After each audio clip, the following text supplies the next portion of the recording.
So how did I get the gig with Stephen? Yeah, it was really interesting. I was on holiday at Christmas and I got a text message off my friend John Mitchell. I played on the Lonely Robot album, a really good progressive rock album, saying that Stephen Wilson's looking for a new drummer, and I put my name forward. I put your name forward, and I was like, whoa.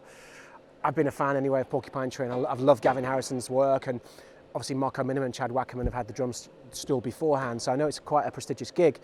And then I got contact from Stephen himself, and it was kind of a bit weird, a little bit strange, and we agreed. I'd love to be in the frame, even just to audition would have been an honour. So when I got back from holiday, we agreed to meet and audition for this current tour to cover Marco Minnemann, which was a real honour,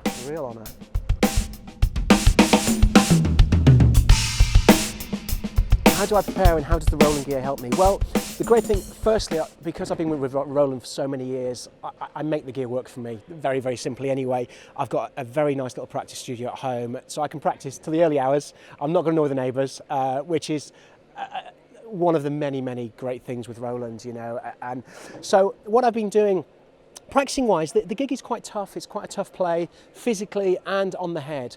What I've been using the TD-30, which I've got here by the side of me anyway, as a full kit at home, and I put the set onto a USB key. So I've got the ability to play along with USB song player, play along to the tracks, but certain parts of the tracks where the more tricky elements, say like 15 minutes in, I'd like to concentrate, spend some time on them. I can do A/B repeat, like you can do on the younger modules. I can select a part of the song and loop that part of the song, so I can really get to grips with playing it and repetition, trying to get into the head.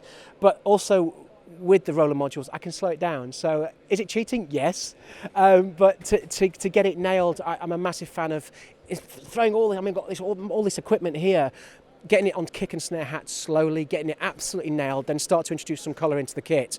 And then obviously start to speed it up on the jog wheel, take the A/B repeat off, and then go through it. So the Roland gear on that respect, every part of my preparation for this gig, and you know, we're here at the Albert Hall, having learnt the best part of 5 hours of music, every part of it has been on the Roland. And I would probably say without that, I'd struggle, really struggle.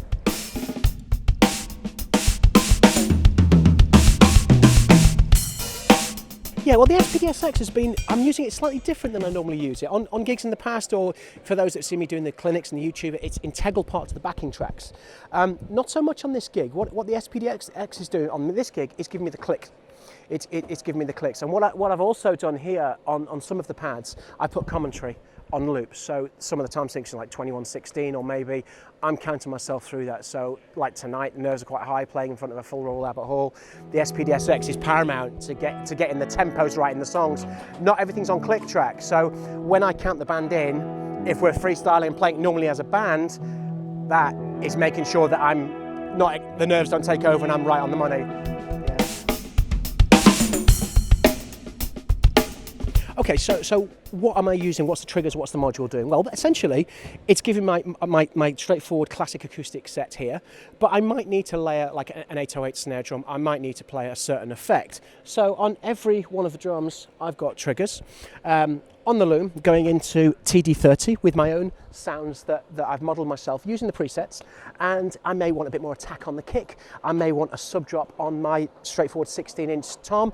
I may want like a hand clap or a gate crash on my snare drums. With 808, with the TD-30, with all these triggers, any sound that I can hear or we feel that's relevant for the set, I can create, whereas an acoustic kit can't always create those sounds or give me my great acoustic sounds.